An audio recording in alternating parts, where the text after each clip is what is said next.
Hey guys, KingLaw06 here, and we're back with another video. This is the second of the 4 videos. Again, you guys are seeing the visual schedule of what's to come. You guys have already seen the Toru Speedpaint, so now we're on to the Elma Speedpaint.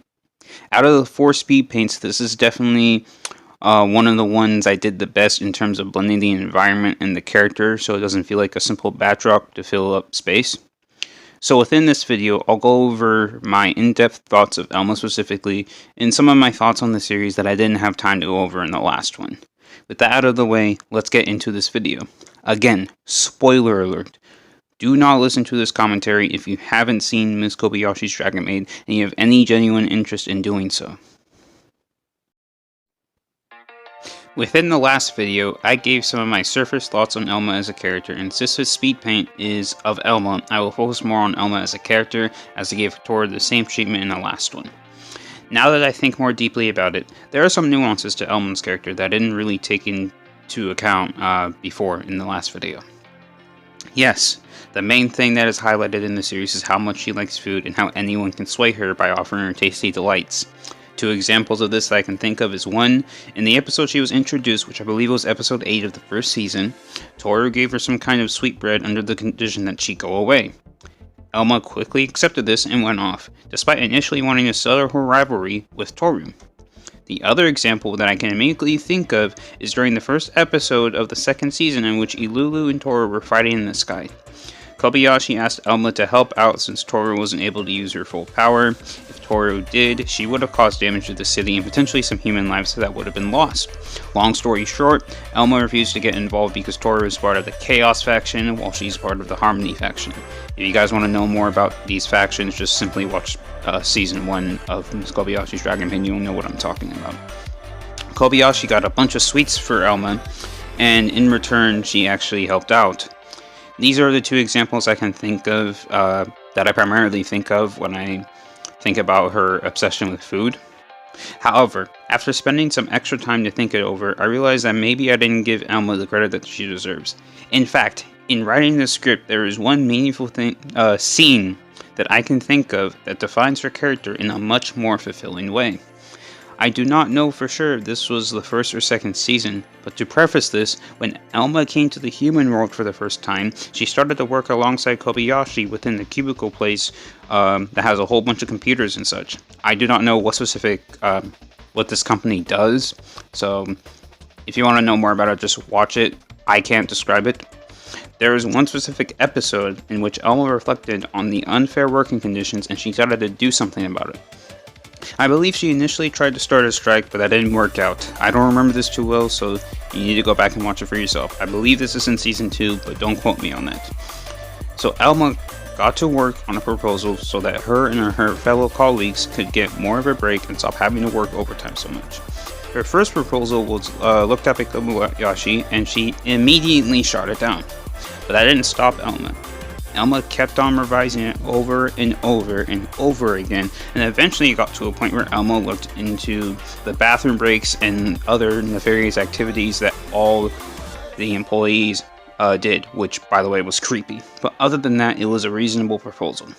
At the end of the day, the boss, who happens to be Shota's father, and if you want to know more about this, simply watch the series, rejected it and briefly explained that it wasn't possible.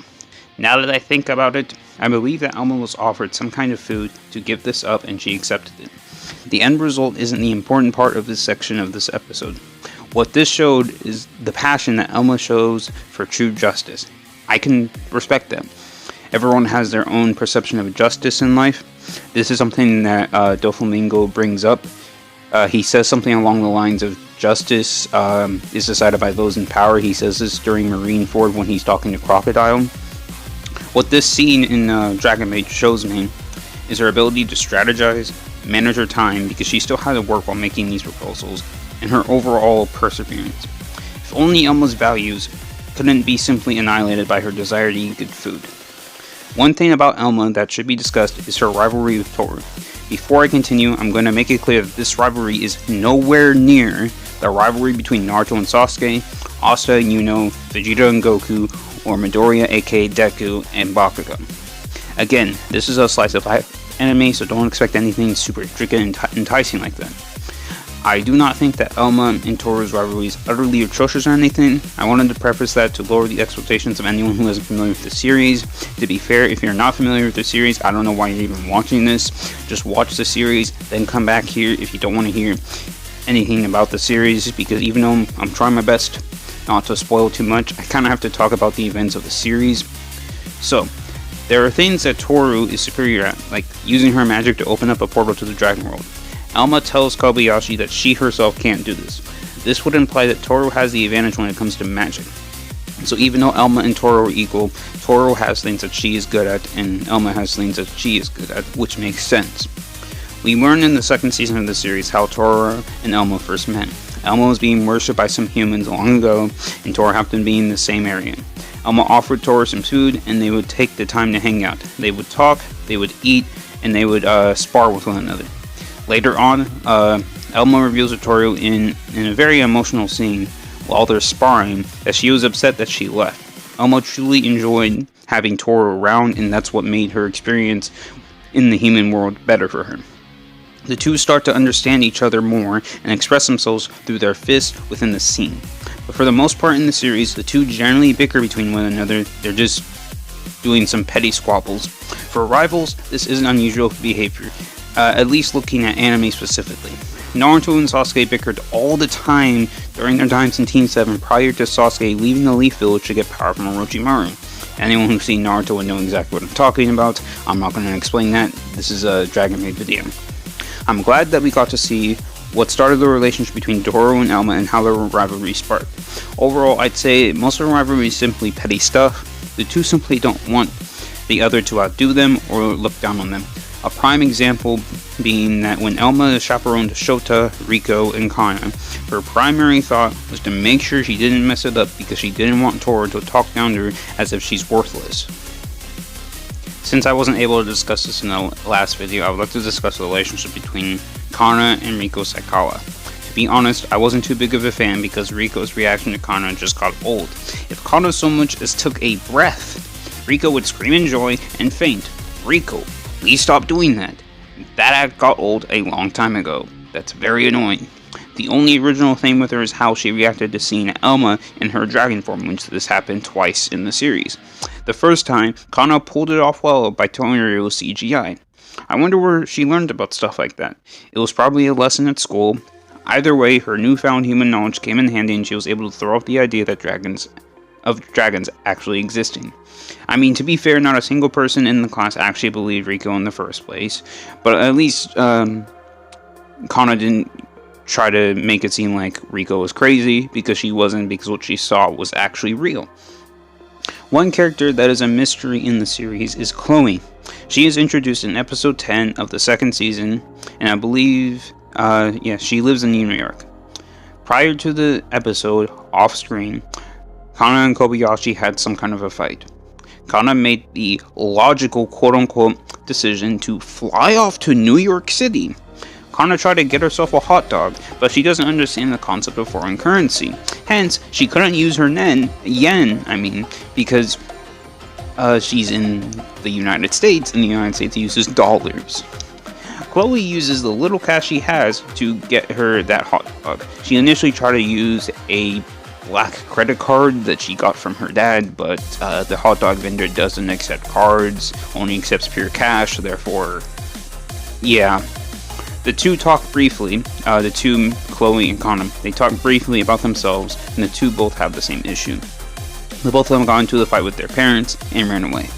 Kanna realizes on her own that despite the fact that she's afraid of what will happen if when she returns home, she has to face the music regardless. Before Chloe can come to this realization, she gets kidnapped. Luckily for Chloe, Kanna transforms into a dragon and claps them cheeks. Once she hears the voice, Chloe knows that the dragon is Kanna, and honestly I'm surprised she didn't freak out at the fact that Kanna is a big white dragon.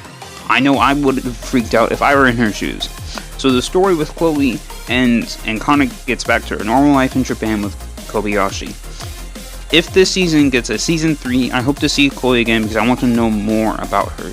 She's just such a mystery, and I think she could add just more depth to the series overall. Like, there is a big cast already in the series, but I feel like a lot of them are just very minor and we don't really get to know much about them. I'd say the characters with the most depth, and I think I said this in the last video, are Kobayashi and Toru. And I guess because of the rivalry, I guess I'd have to have Elma in there. But I'd say characters like Lukawa, Shota, Fafnir, Makoto, there's not really too much about them. I'd say, actually, I take that back. I think Fafnir has some good depth, because one thing that develops is his relationship with Makoto. I talked about this in the last video, so if you want to know my opinions about that specifically, just watch the Toru Speedpaint from last week. But I'd say that, yeah, that's the thing with that's the highlight of Fafnir. Because of Makoto, it sort of changes his perception of humans and human activities like video games, manga, anime, just all sorts of things. So I definitely do think Fafnir has some good depth, now that I think about it, and I think everyone else could use a little bit of work. But then again, it's a slice of life anime, I'm not expecting too much. But then again, if you consider Fruits Basket, I'm not sure if you're familiar with that series. If you consider Fruits Basket a slice of life anime, I'd say every character in there has a lot of depth. I don't remember much because it's been a while since I've seen the last season, but just the overall story of the Zodiacs and the whole curse and the what's it called? The release of said curse. Definitely 10 out of 10. I would definitely recommend it. Thank you guys for watching this video. Please be sure to subscribe, turn on notifications, check out my Twitter and Discord, both are in the description. If you want to know what I'm currently doing or thinking about, those two places are the best places to go. I will see you guys next time.